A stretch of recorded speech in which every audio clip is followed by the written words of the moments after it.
Bidouilleuse, bidouilleur, salut! Vous me connaissez, j'aime à l'occasion vous montrer des vieilleries. Eh bien, en voici une aujourd'hui, mais c'est à vous de me dire qu'est-ce que c'est. Alors, c'est visiblement une boîte en carton. Vous voyez mes doigts, la grosseur, qui a quoi, peut-être 5 cm de long? Et quoi, 1 cm d'épais? 3 fils, un noir, un rouge et ce qui s'en met un bleu. Emballage en carton. Ici, vous voyez, il y a même un onglet qui est inséré dans une fente, là. Alors, je ne vous montre pas tout de suite l'écriture, bien sûr. Je veux que vous me disiez qu'est-ce que c'est, ce composant. Alors, c'est évidemment pas récent. À mon avis, ça date des années 40.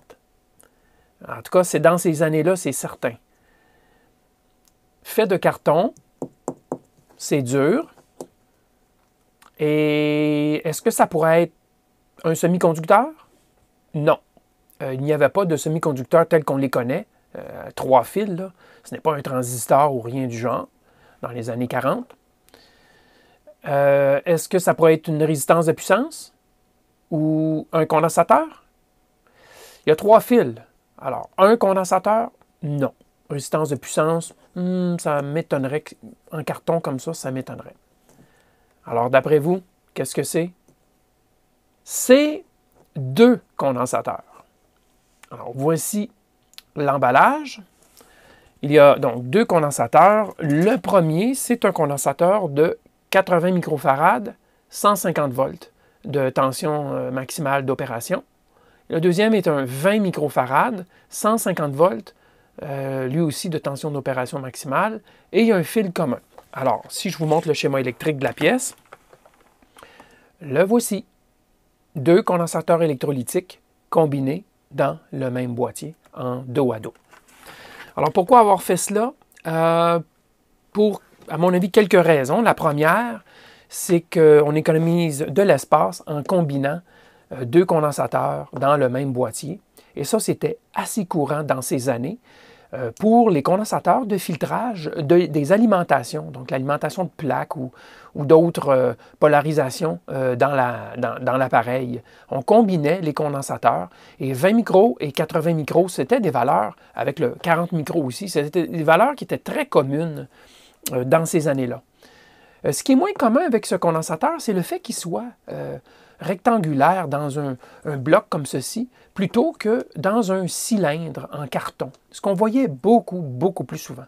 Si vous faites des recherches sur Internet, vous ne trouverez pas beaucoup de ce genre de condensateur dans sur les photos, sur quelques sites d'antiquité que ce soit.